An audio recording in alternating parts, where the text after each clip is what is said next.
អង្គុយចុះ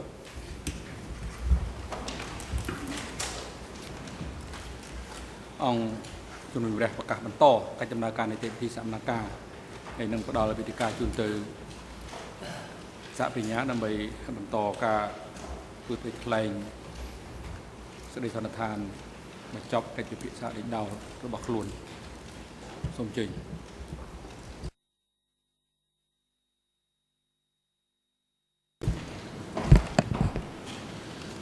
Good afternoon, Mr. President, Your Honours.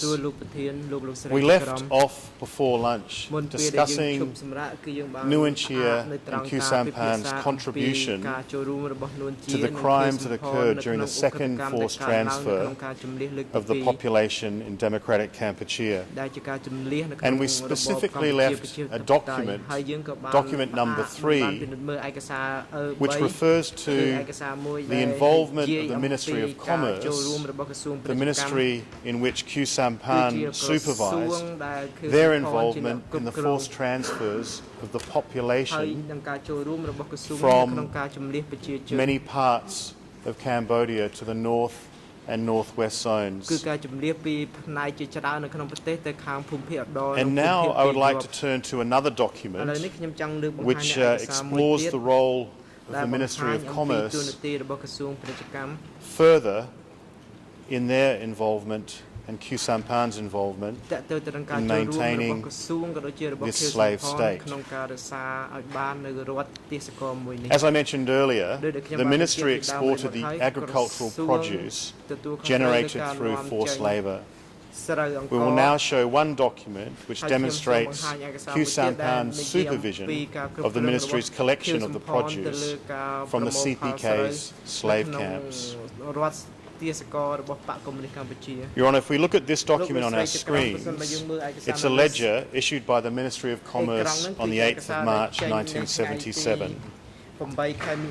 On the first page, it contains an annotation, "Send a copy to Brother Hem today, signature 10/3, 10th of March. As we know, Brother Hem is Khieu Samphan. Your Honours, note that in just 1 week, from the 1st to the 7th of March 1977, the Ministry received more than 2 million kilograms of rice from the southwest and west. In the same period, the east and northwest zones provided approximately 1 million kilograms of rice.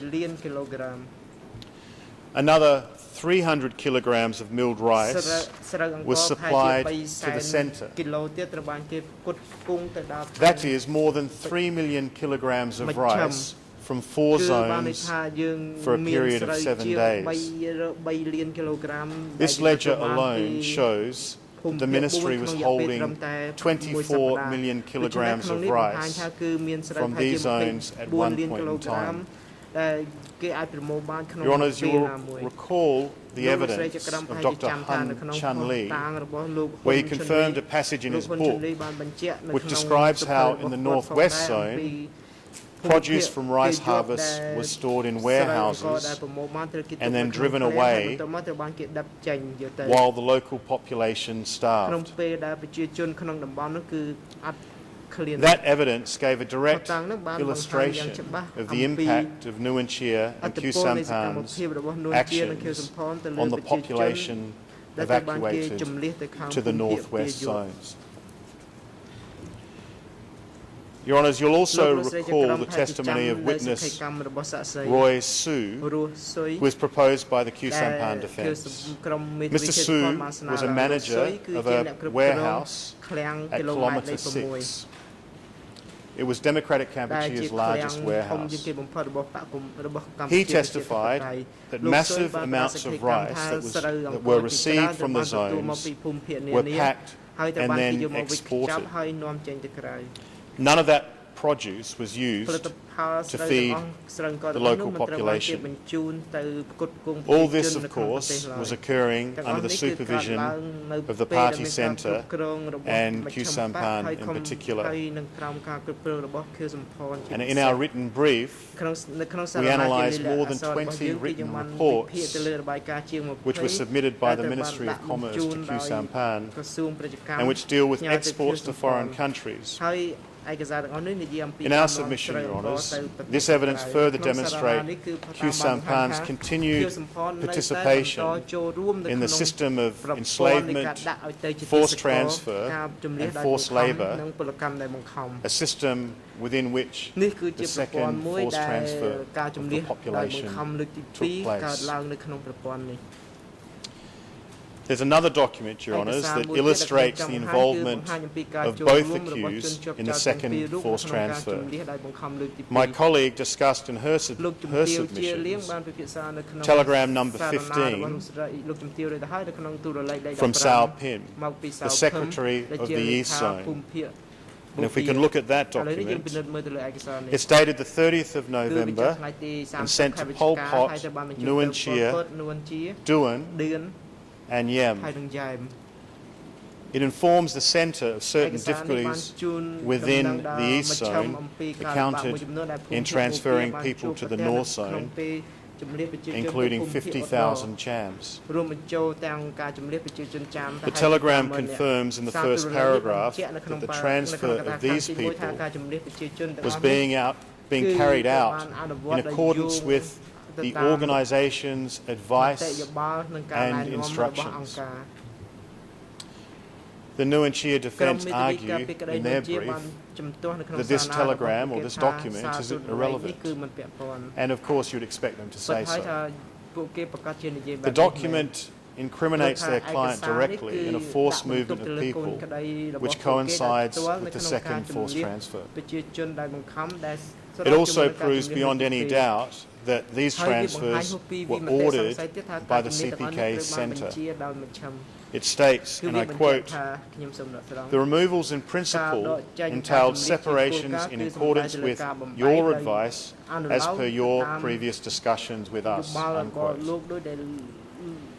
Your Honours, here you have Sao Pim, a member of the Standing Committee, confirming his implementation of a prior Party Centre directive to move the people and asking the Party Centre for their intervention due to a disagreement between him and the North Zone. There could be no clearer proof that it was indeed the Party Centre, the collective leadership based in Phnom Penh, that was issuing instructions on forced transfers and even resolving any problems in their implementation. Nong Sapang, the head of the telegram encryption officers attached to K1, has testified that a copy of this telegram was sent to Nuon Chea because the telegram group was under instructions that Nuon Chea was, and I quote, "the person who was in charge of the people," unquote, and responsible, quote, "to find a solution," unquote, to such matters. Your Honours, Nong Sapang also testified before you that he was surprised that this telegram was not copied to the office, as it was common for all telegrams to be copied to Office 870. In our submission, the reason for this apparent departure from the usual procedure is clear. Because the document was sent to Duan, it would have been unnecessary to send it also to Office 870. Duan was at that time the chairman of Political Office 870. That office was responsible for the implementation of Party Centre policies and decisions. An office with only two members, Duan and Khieu Samphan. Two men among whom Khieu Samphan was significantly more senior. And if we look at Duik's testimony on this issue, I quote, Brother Khieu Samphan was the member of the Central Office when Duin was also a member, but a candidate member. He could not have been the full rights member. If he were, he could not, or he would not have held the full rights position as Brother Khieu Samphan would. Although Duin could have been the head of the Central Office, he could be inferior than Khieu Samphan because he was junior. He was as young as I was back then. Unquote. Your Honours, in one of Duik's statements to the co-investigating judges, he stated the following regarding the roles of Khieu Samphan and Duin, and I quote, one might think that before Suavezi's arrest, that's Duin, Khieu Samphan was his subordinate, whereas it is exactly the opposite. It must be clear that Khieu Samphan was a much more important character than Suavezi. Unquote. These are the words of the CPK's Chief of Security, a man who held important security positions in the party both before and during the DK period.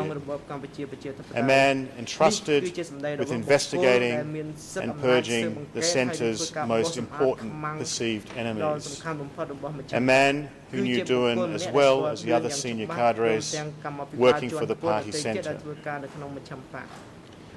We submit that this evidence, taken together with Telegram 15 and the evidence of Khieu Samphan's membership of Political Office 870, gives rise to the only one reasonable inference, that Khieu Samphan, through his role in the Political Office 870, was himself involved in the execution of the forced transfers in late 1975. It's important to recall that the decision to move the civilian population to the north and the northwest was made in the context of the party centre's decision to increase rice production at breakneck speed.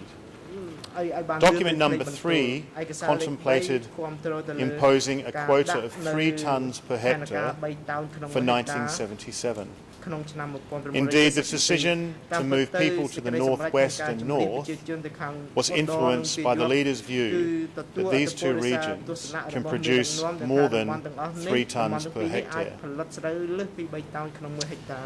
By November 1975, the quota of 3 tonnes per hectare was imposed on the entire country. Rather than applying it from 1977, the leaders decided to move even faster. They ordered that the 3 tonnes per hectare quota had to be met in 1976. Your Honours, the special issue of the revolutionary flag for October-November 1975 records this decision. I quote, what does the 3 tonnes per hectare mean for 1976? The Centre Party Congress has unanimously decided that the average rice harvesting across the country in 1976 shall be 3 tonnes per hectare of rice field, regardless of single season or 2 season cultivations. In its first countrywide economic congress in early November 1975, the Centre Party has also unanimously endorsed the entire party's resolution mentioned above. Therefore, the party's resolution defining 3 tonnes per hectare has become the common resolution of the entire party, the whole population and the whole revolutionary army. Unquote. Your Honours, this document demonstrates that shortly after ordering the forced transfer of the people to the north and northwest for the purposes of labour, that Centre decided to impose a new production quota whilst this forced transfer was still in progress. This decision had taken place. So this is further proof the forced movements of the people starting in late 1975 were part and parcel of the party centre's enslavement plans in which Nuon Chea and Khieu Samphan played key roles. The 3 tonnes per hectare quota was determined unanimously and applied to the entire population. In addition to the evidence we've just discussed, Your Honours must examine the actions of the accused which furthered the continuation of the CPK's enslavement program and prevented the victims from returning to their homes. Even if the forced transfer was justified, which clearly it's not, it's illegal because accused did not permit the population to return to their homes. The evidence establishes that the enslavement of evacuees continued upon their arrival in the north and northwest zones. These people, predominantly new people, were deposited in cooperatives and not permitted to return to their homes. It was only after these accused and the regime that led to their ousting from power and were forced to flee that these victims were able to return. Your Honours, it's therefore necessary to consider all of the actions of the accused through the remainder of the Democratic Kampuchea period, which actions furthered the CPK system of enslavement. Those actions include participating in the work of the Party Centre, issuing instructions to lower levels in the CPK hierarchy through telegrams and revolutionary flag and youth circulars, conducting political indoctrination sessions in party lines, receiving and reviewing regular reports, meeting with zone, sector and district cadre to ensure their compliance with party centre instructions, and issuing public statements and speeches, justifying, furthering, promoting and endorsing CPK's enslavement policies both within and outside of Cambodia. Evidence of these activities, Your Honours, is discussed in detail in our written brief. However, I will give a few illustrative examples of the statements of both accused to illustrate their continued participation in and support for the CPK enslavement system. If I can give one example first of the evidence you have heard on these 2 accused conducting political indoctrination sessions. Civil Party M. Uwan described a session at the Bore Kela Party Political School where Pol Pot, Nuon Chea and Khieu Samphan taught together. The event was attended by 2,000 participants, including leaders from various zones, sectors and districts. M. Uwan testified that Pol Pot lectured the attendees first about revolutionary politics. He was followed by Nuon Chea, who talked about the Great Leap Forward and the need to identify enemies. Enemies included people who damaged equipment or were sick, as well as those burrowing within the party and soldiers of the Lon Nol regime. Nuon Chea also lectured the cadres about CIA and KGB spy networks and members who had betrayed the party. Your Honours, Khieu Samphan spoke next. He declared that all cadres had to change themselves to achieve the goals set by the party. He stated that those who, and I quote, used things unwisely, such as women breaking needles, and those who pretended to be sick were betraying the party and should be monitored. He also stated that both new and old people, as well as party members, should be screened to identify infiltrated enemies. He said that new people in particular were to be watched as they were steeped in feudalism.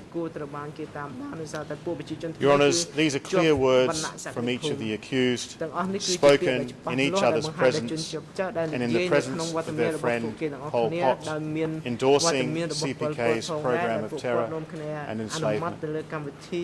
I will next deal with the public statements made by each accused endorsing and advancing CPK's criminal policies.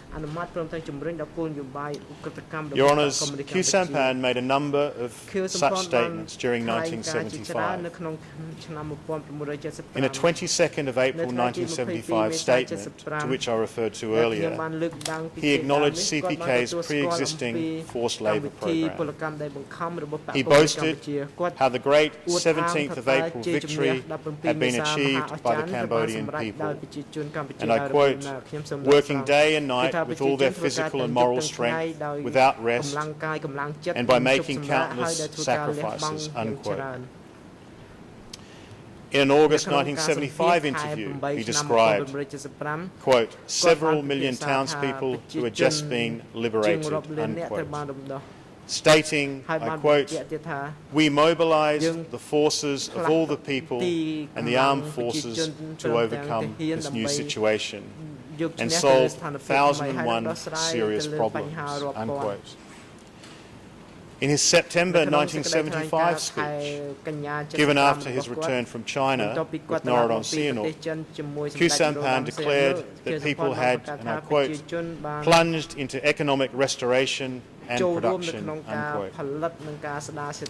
Then in December 1975, in a speech on the draft constitution, Khieu Samphan praised several aspects of the CPK's enslavement program. He stated that, I quote, a collective system in transportation and labour, unquote, had been in practice before 1975 in all areas controlled by the CPK, and that it was to continue throughout the country after liberation, since it helps us avoid making mistakes. He declared, at every work site, everybody works in the field because our workers practice the collective system of labour. Your Honours, in the same speech, Khieu Samphan proudly articulated prohibitions on people's freedoms, which formed a core part of the CPK's slave state. He stated that the new state opposed all, and I quote, corrupt, reactionary cultures of the various oppressive classes and of imperialism and colonialism in Cambodia, unquote.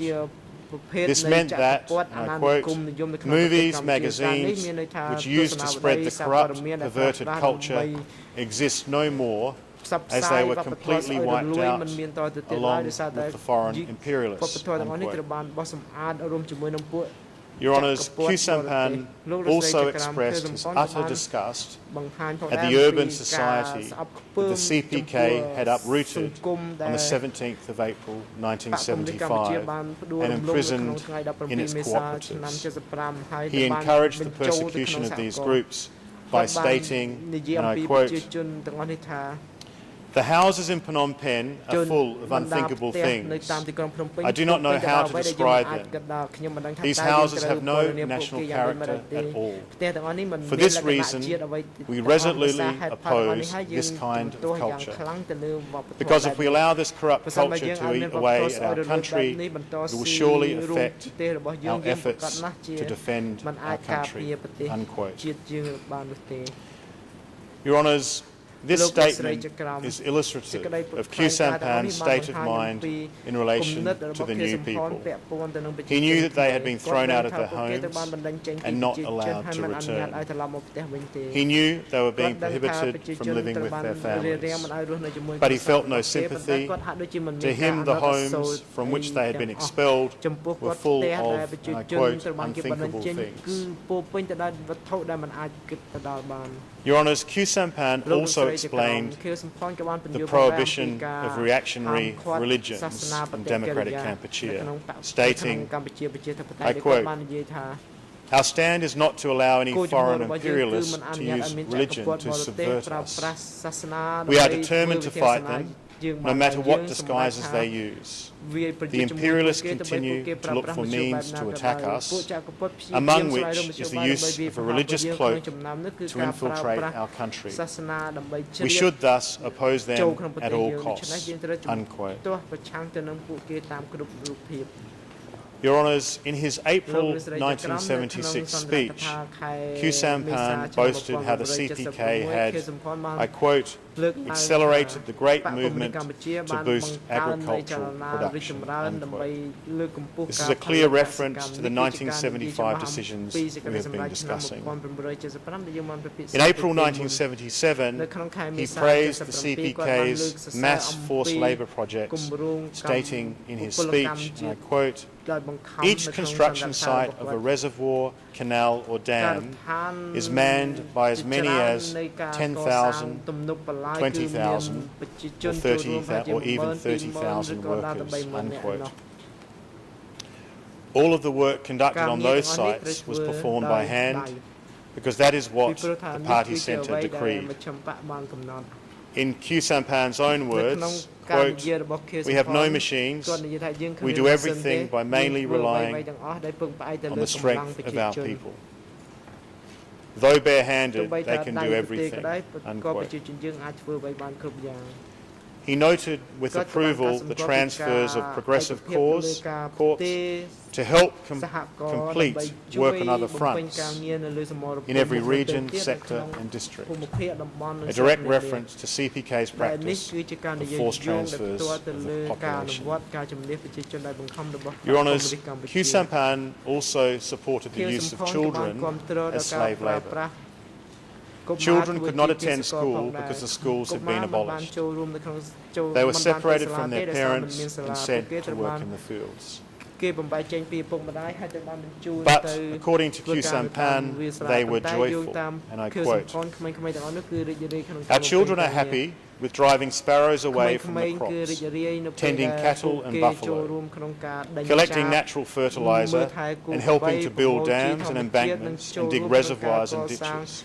Our children have made great progress. They are well trained in manual work and farm chores." Unquote. Mr. President, in the same speech, Khieu Samphan acknowledged that the slaves' food rations were allocated by the state. An example of his willingness to promote the CPK policies using the most outrageous falsehoods, utterly indifferent to the reality of the tremendous human suffering that was denied. He described the daily rice ration as being, and I quote, 3, 2.5 or 2 small tin cans, unquote. He claimed that, I quote, "On average, they now eat dessert 3 times a month, which is sufficient to take care of their health and fatten them up." Unquote. Your Honours, Khieu Samphan also saw firsthand the slave labour conditions in which people lived. For example, in late 1975 and early 1976, he travelled with Norodom Sihanouk to the North Zone. He was proud to show the King Father the achievements of the CPK's enslavement program. This is Norodom Sihanouk's description of a conversation they had. And I quote, "I looked to Khieu Samphan, my travel companion around the provinces. I managed, thanks to some clever words, to extract astonishing confessions from him. For example, he told me ingeniously, during the first months following the liberation, men and women were hitched to carts to plough rice paddies, instead of oxen and buffaloes, which were in short supply." Unquote. This is a clear admission by Khieu Samphan of his contemporaneous knowledge of and support for CPK's enslavement and forced labour program, even while the second forced transfer was ongoing. Khieu Samphan has also admitted, both in his 2004 book and before this court, to visiting the Trapang Tamai Dam. This site is located in what is today the Banteay Meanchey province, and during the DK period it was located in Sector 5 of the Northwest Zone, the zone to which the largest number of victims were sent in the second forced transfer. Thousands of new people, including children, were forced to perform slave labour at Trapang Tamai. Many of those people were evacuees from Phnom Penh.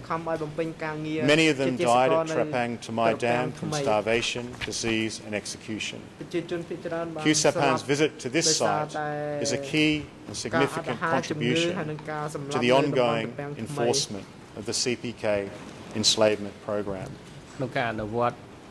Your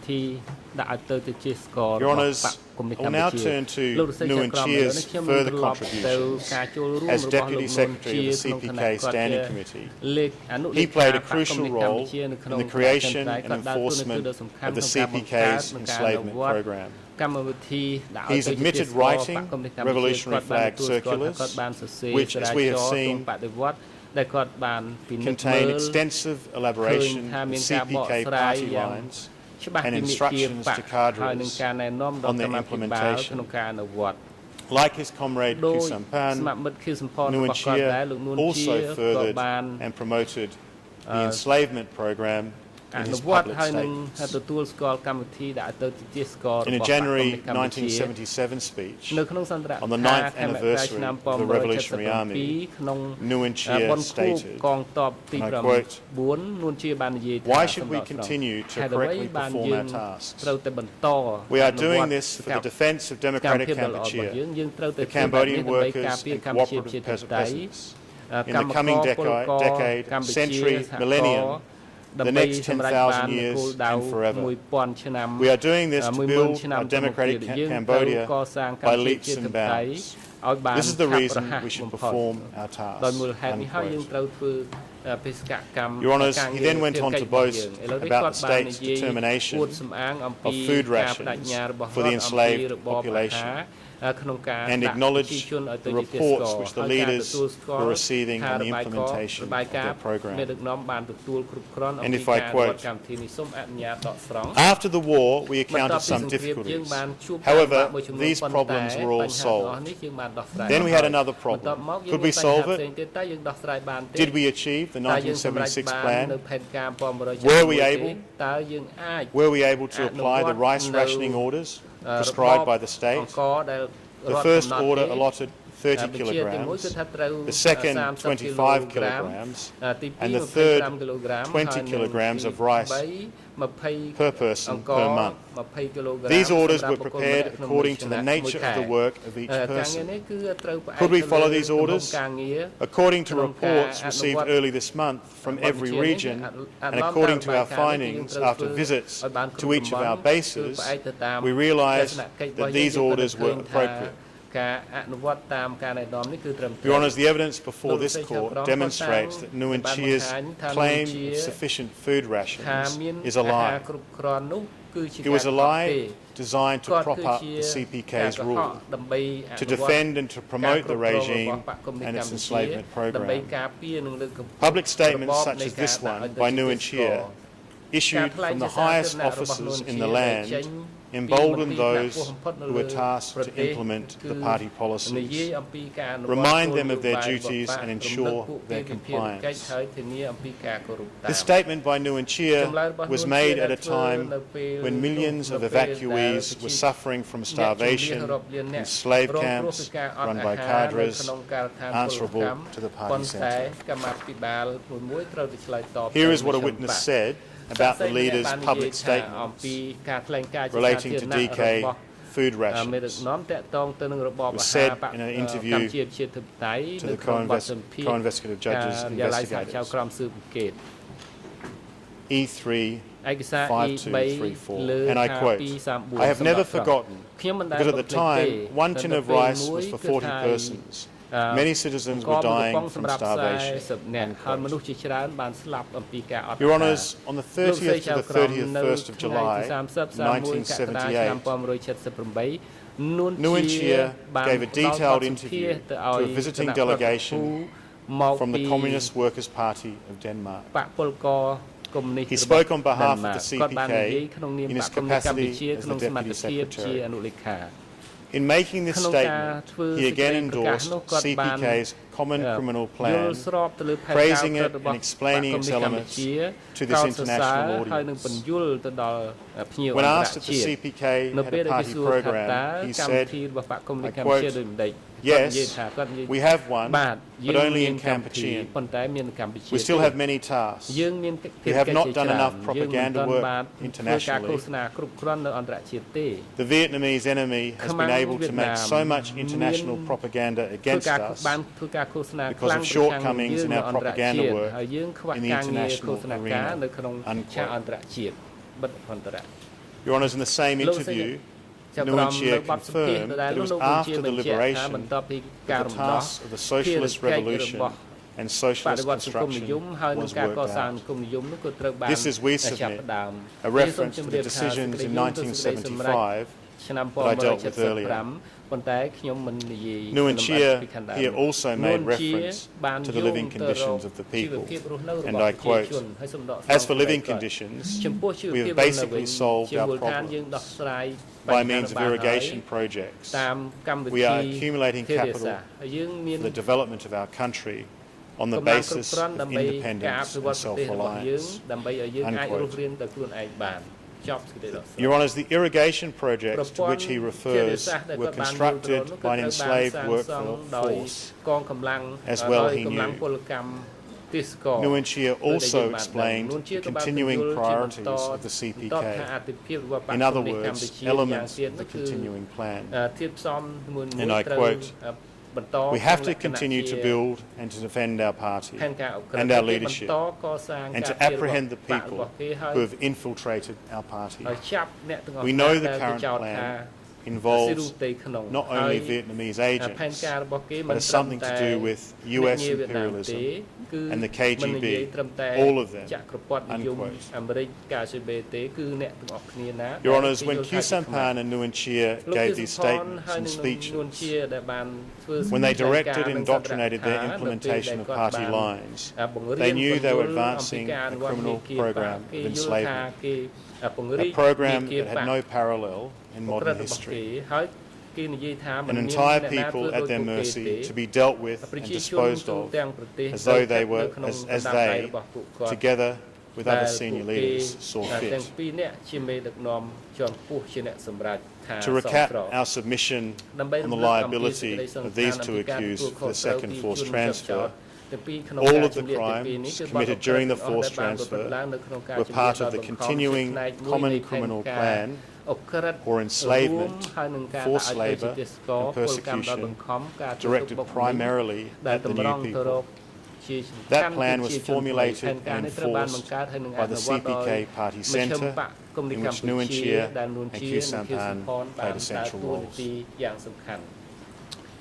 Your Honours, to bring our minds back to the sheer dehumanisation and enormous suffering wrought upon the victims by the Party Centre's decision to carry out the second forced transfer, allow me to quote Philip Short, who wrote, and I quote, "The timing was terrible. There was no way the Northwest could cope with hundreds of thousands of extra mouths which arrived too late for their owners to grow new crops, but in time to require feeding from the wholly inadequate harvest planted for a much smaller population several months before. Moreover, it underlined the principal lesson of the April evacuation. To Pol and his colleagues, the Cambodian people were no longer individual human beings, each with hopes and fears, desires and aspirations. They had become soulless instruments in the working out of a grand national design. Unquote. Mr. President, I would now like to turn to the third part of our submission on the contributions these two accused had to the crimes charged in this trial. I would now like to relate to you why these two accused are responsible for the executions of Lon Nol soldiers and officials at the Tulpotray site.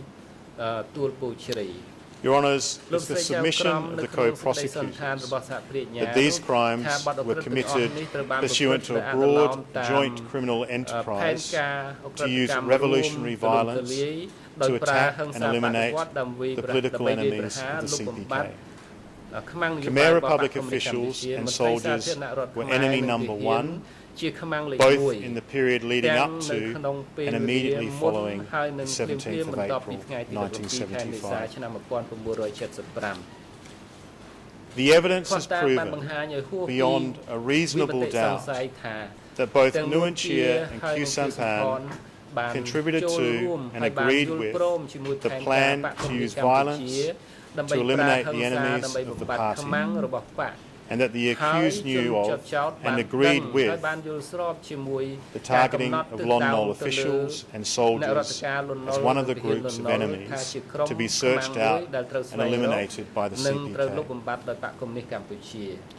It was Nuon Chea, along with Pol Pot, who developed the original party line authorising the use of revolutionary violence against class enemies through illegal means that was approved of at the first Congress in 1960 and at subsequent party congresses, including those attended by Khieu Samphan in 1971 and 1976.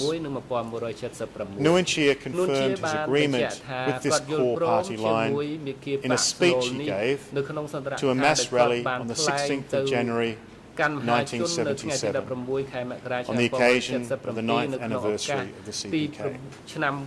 And I quote, "We held the well-defined stance that to crush and overthrow the US imperialists, their lackeys, and all the exploiting classes, political action alone would not succeed. After 1960, a revolutionary organisation clearly decided that political action and armed violence must be used to overthrow and crush the enemy." Unquote. Your Honours, Nuon Chea admitted in his statement at the start of this trial that the strategic lines of the party that were approved at this initial Congress authorised both legitimate and illegitimate forms of struggle. As my colleague has submitted on Thursday, the use of violence by the CPK was never limited to self-defence or to the combatants they were fighting in the guerrilla war against the Sihanouk government and later the Khmer Republic. Beginning in 1961, Nuon Chea and Pol Pot formed what they called secret defence units. As Nuon Chea stated in his January 1977 speech and admitted at this trial, the party recruited youths and children of the peasants to serve in these secret defence units and hid them inside villages, in the base areas and in the cities. These units were not just tasked to defend or protect party cadres. Your Honours, as stated in the August 1975 issue of the Revolutionary Flag, the secret defence units were also specifically assigned to, I quote, "covertly smash the enemy, the government agents and the various reactionaries," unquote. When Nuon Chea was asked by Judge Cartwright about this statement from the Revolutionary Flag, he admitted that these units of youths were given the authority to smash spies who infiltrated party meetings. This was also a practice known to Khieu Samphan, who admitted in a statement read by my colleague last week that, I quote, "The local authorities' secret agents who were caught spying on important party meetings were sometimes tied up and physically eliminated." Unquote. When Nguyen Chia was asked by the co-prosecutors what was done with spies or enemies who were identified by the party's secret defence units, he gave this remarkable bit of testimony. And I would ask that the tape be played. Mr. President,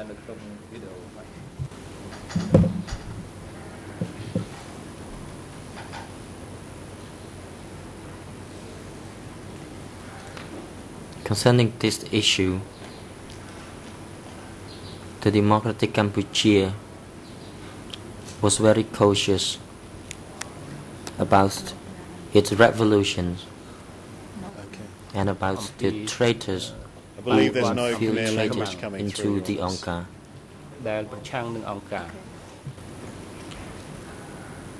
As a result, spies were appointed.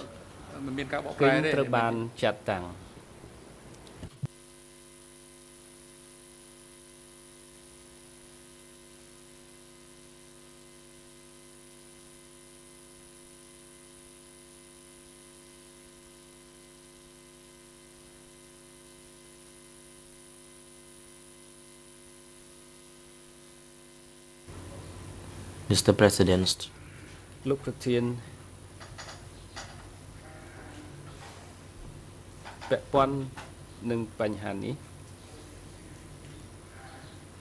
concerning this issue,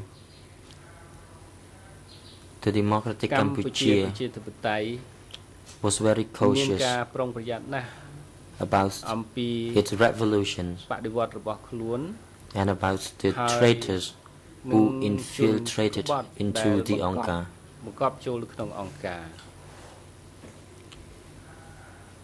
As a result, spies were appointed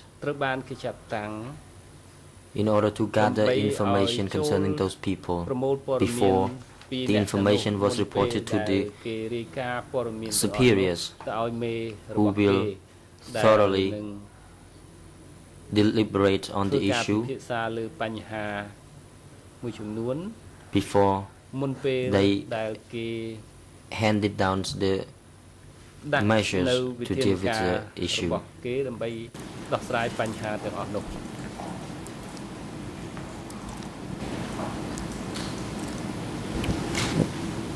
I'm sorry, who is it that would deliberate on what measures would be taken against such spies?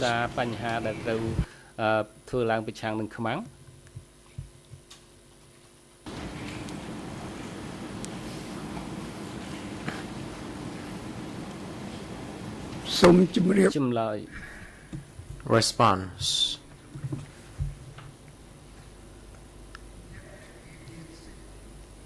Those people who were vested with authority to do that were those who were tasked with spying and observing people whose activities were suspicious or whose activities were regarded of activities of those who infiltrated in the party.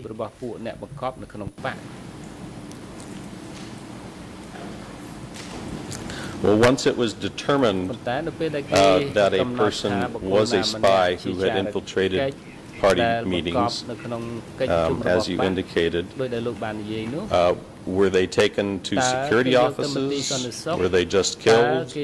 Were they allowed to go back to the enemy? What happened to the people who the secret defense unit determined to be spies who had infiltrated the party?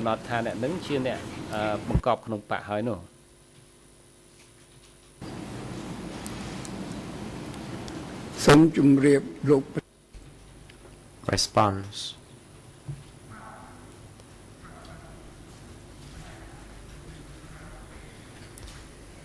This had to take a long period of time to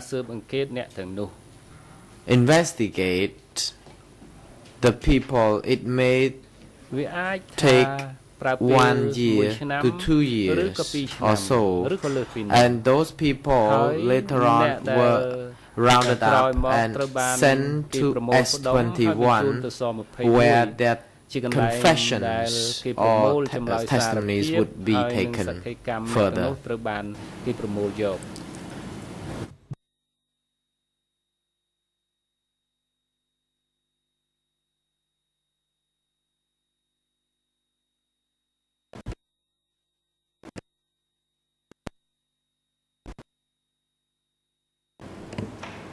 Right, I think we're fine now. Your Honours, at this point of the examination, with Nguyen Chia, following that, he seemed to realise the implications of his statement. And when asked the very next question that wasn't on the video about pre-75 security officers, he retreated to his stock pre-planned trial response, which was, I quote, "I do not know this clearly because I've never been in charge of the security. My role was to oversee the assembly affairs." Your Honours, I bring you back to the evidence because it proves there was a common understanding and agreement shared by Nguyen Chia and Khieu Samphan and the other CPK leaders about the use of violence by unlawful means to eliminate persons considered to be enemies, spies or traitors. By any measure, the use of violence by the CPK was far outside the bounds of self-defense, military conflict, or a legitimate judicial process. The party line to use revolutionary violence to attack and smash enemies did not stop when the war against the Lon Nol government ended and the CPK assumed power on the 17th of April 1975.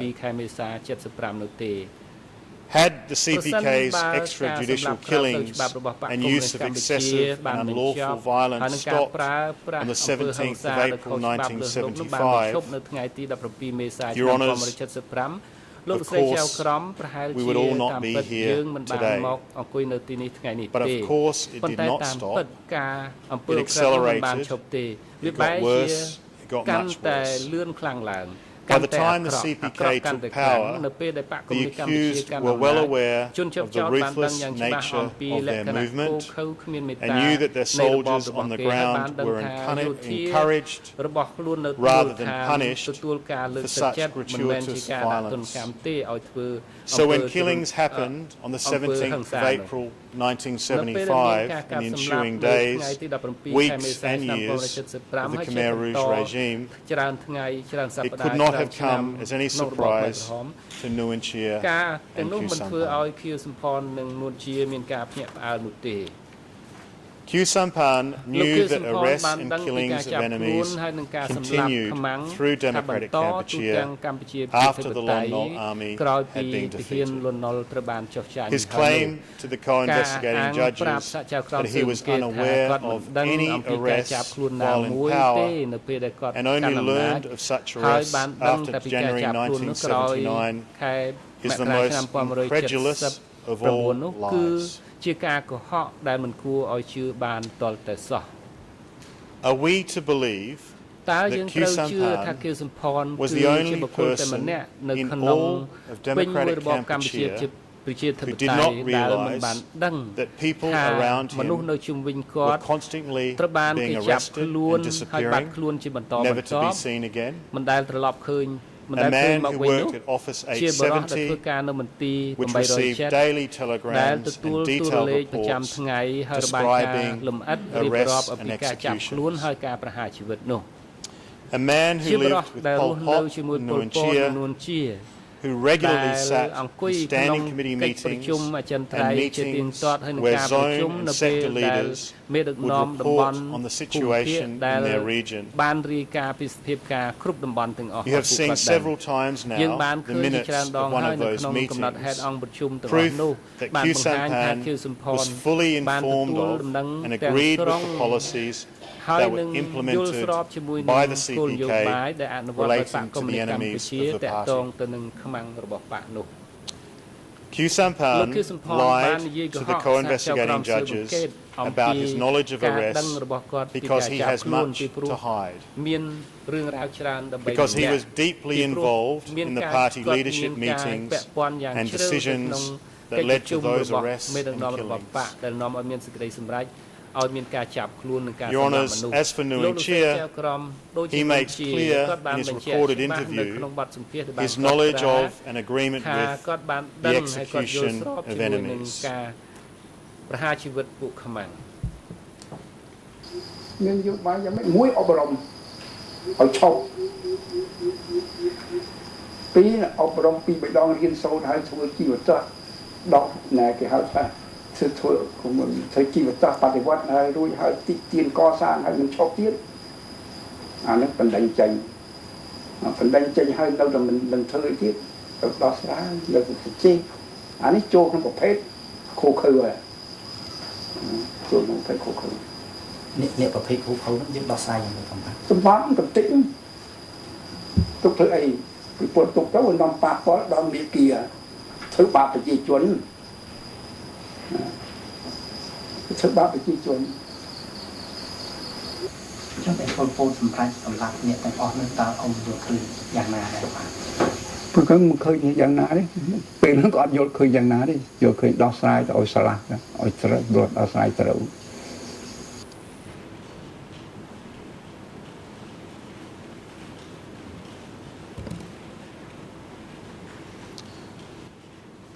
Mr. President, that in fact tape goes on where he states that it was the correct solution. Your Honours, when Nguyen Chia was asked by Tet Sambat why the CPK leaders decided to kill the people they believed were enemies rather than putting them in prison for life, Nguyen Chia responded as follows, and I quote, "That is an easy question to ask, but a difficult one to answer. But at that time, we had no proper prisons. And if we kept them, they would spread and produce their eggs, and many more would have been killed." Unquote.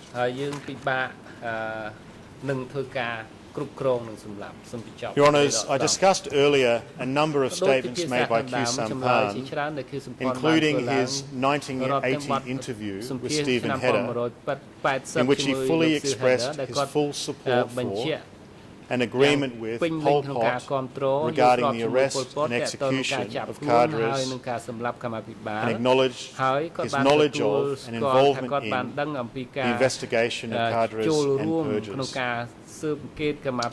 In that interview, Q Sampan declared that as of 1975, the enemy agents included less than half of the Central Committee, but nearly half in the Standing Committee. He told Mr. Hedder that this was, I quote, "an attempt to attack us from the inside out," unquote. But that nevertheless, we fought constantly against these attempts and defeated them completely. During the DK regime, Q Sampan also made speeches that evidence his contribution to and agreement with the CPK policies on enemies, in which he reminded cadres that the enemies were everywhere and they must be weeded out and eliminated. In his 1977 speech, marking the anniversary of the 17th of April victory, Q Sampan said, and I quote, "We must wipe out the enemy in our capacity as masters of the situation. Following the lines of domestic policy, foreign policy and military policy, of our revolutionary organization. Everything must be done neatly and thoroughly. We must not become absent-minded, careless or forgetful because of past victories.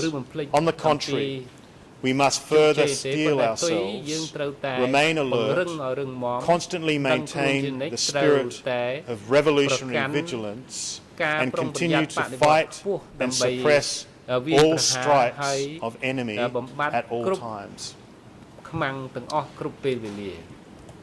Your Honours, the following year, in April 1978, Khieu Samphan again called for the annihilation of enemies.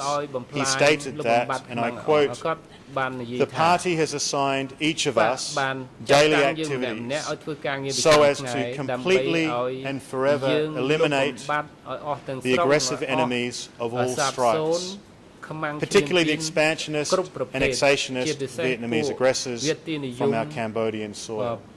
He endorsed the party centre's directives, calling for the smashing of enemies, stating, and I quote, "Only by implementing the party's lines can we defend our country against both internal and external enemies. All our units throughout the country must continue constantly to rise high the sense of revolutionary violence," unquote. Your Honours, at the mass meeting where Khieu Samphan delivered this speech, the cadres resolved, I quote, to exterminate resolutely, unquote, all Vietnamese and CIA agents from all our units and from Cambodian territory forever. When Khieu Samphan was asked by the co-investigating judges whether he agreed with the content of these speeches, he stated, I quote, "Generally I agreed with the content because there was an ultimatum imposed by Vietnam in May 1976. But on certain points I disagreed with what was said in the speeches. For instance, for the elimination of currency, which resulted in the absence of small industry or handicraft developments. Your Honours, other evidence also proves the accused's contribution to an agreement with the CPK policy to eliminate enemies. As you have heard from a number of witnesses, over the course of this trial, both Khieu Samphan and Nguyen Chia regularly conducted political education sessions at which they indoctrinated and instructed party cadres on the policy and discussed the arrest and confession of accused traitors such as Khoi Thun. The CPK secretary of Tram Kak district, Pek Chim, testified that Nguyen Chia conducted a month-long political training session for district secretaries across the country, and that it was through Nguyen Chia's instruction that he and the other district secretaries knew who the enemies were. Both Nguyen Chia and Khieu Samphan also contributed to the CPK criminal plan by participating in meetings of the Central Committee where decisions were made on the party policy relating to enemies, such as the 30th of March 1976 decision on, I quote, "the right to smash inside and outside the ranks," and the June 1978 decision revising the policy on CIA, KGB and UN enemies. Your Honour, I see the time is almost 20 to 3.